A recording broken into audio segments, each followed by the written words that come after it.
A young woman crashes her car on a dark New Hampshire road.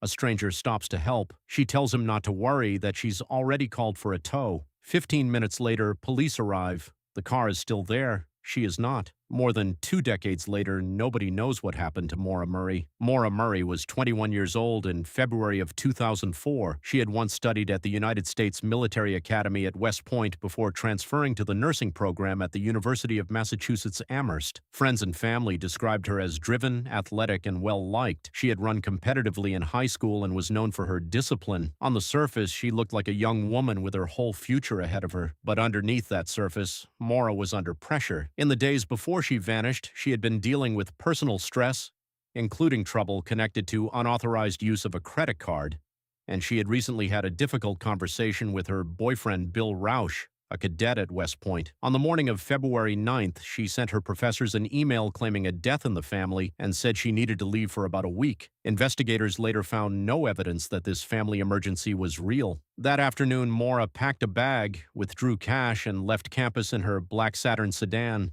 Surveillance cameras caught her at an ATM. She also stopped at a liquor store, where she bought a significant amount of alcohol. Then she got on the highway and drove roughly 2.5 hours north into rural New Hampshire, telling no one where she was going. At around 7:30 that evening on Route 112 in Haverhill, New Hampshire, Maura's car ran off the road and struck a snowbank. A local resident driving a school bus, Faith Westman, saw the crash and stopped to check on her. Maura appeared shaken but told her she had already called AAA for a tow truck and didn't need help. Westman wasn't fully convinced and called the police anyway just to be safe. That decision would turn out to matter enormously, because when police arrived, only about 10 to 15 minutes later, Maura Murray was gone. Her car was there, locked, with her gloves left behind inside.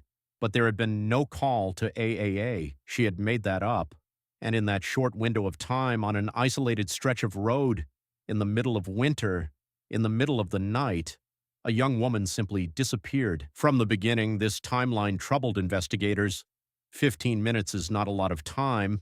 It's not long enough to walk far in heavy winter conditions, and it's not long enough for a stranger to easily happen by, stop, and drive off unnoticed. Yet somehow, in that short gap, Maura vanished so completely that more than 20 years of searching has never turned up a definitive trace. The investigation that followed was massive. New Hampshire State Police, search and rescue teams, cadaver dogs, and volunteers combed the woods and terrain surrounding the crash site again and again. Divers searched nearby water.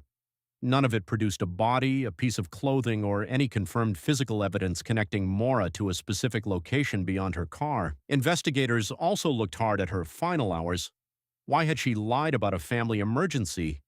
Why had she been drinking that day despite having a suspended driver's license from an earlier speeding ticket? Why did she lie to the bus driver about calling for help? Some investigators, including a private investigator later hired by her family, came to believe that Maura didn't want police involved that night, possibly because of her license situation or the alcohol, and that this fear may have led her to accept a ride from someone rather than wait for law enforcement. That idea, that she may have willingly or unwillingly left with another person, sits at the center of the most persistent theory in the case. Some researchers point to an unconfirmed report of a man seen near the crash scene that night, though no solid connection between that sighting and Maura's disappearance has ever been established. No suspect has ever been named publicly by police, and no arrest has ever been made. A second theory suggests Maura simply wandered away from the crash site on foot, disoriented or afraid, and succumbed to the extreme winter cold somewhere in the surrounding wilderness. This theory would explain why she left the road,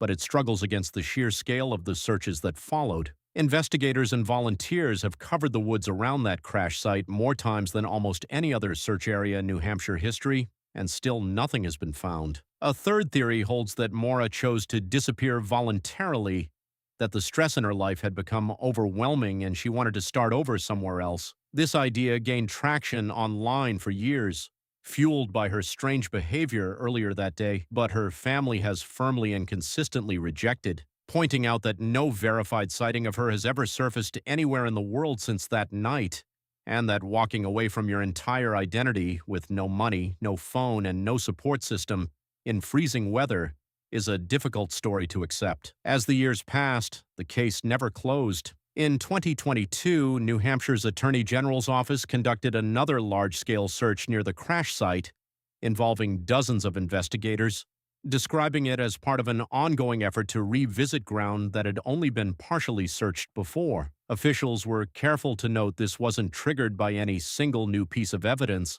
but simply reflected that the case remained active. More recently, New Hampshire's Cold Case Unit has confirmed it is applying newer investigative technology to the file, including facial recognition software and LiDAR, a scanning tool that can detect subtle changes in terrain that might reveal something searchers missed 20 years ago using traditional methods. This doesn't mean a breakthrough has occurred. It means investigators still consider this a case that can move forward, not one that has been shelved. Maura's sister, Julie Murray, has become one of the most visible advocates for the case, speaking publicly and through her own podcast about her belief that Maura most likely encountered foul play after leaving that crash site. The family continues to push back against any narrative suggesting Maura simply walked away from her own life, and they continue to ask the public for information. As of now, the disappearance of Maura Murray remains officially unsolved. The FBI still lists her as an active missing person case, and New Hampshire's Cold Case Unit still accepts tips from the public. No remains have ever been found. No arrest has ever been made. Despite the internet's endless theories, message boards, and documentaries, the honest answer is that nobody outside of whoever was involved that night actually knows what happened. What we're left with is a 15-minute gap on a snowy road in New Hampshire, a woman who told a small lie to a stranger trying to help her, and a mystery that has outlasted phones, technology, and an entire generation of investigators. What do you think really happened to Maura Murray that night? Let us know your theory in the comments. And if you're drawn to real, unsolved mysteries like this one, consider subscribing for more.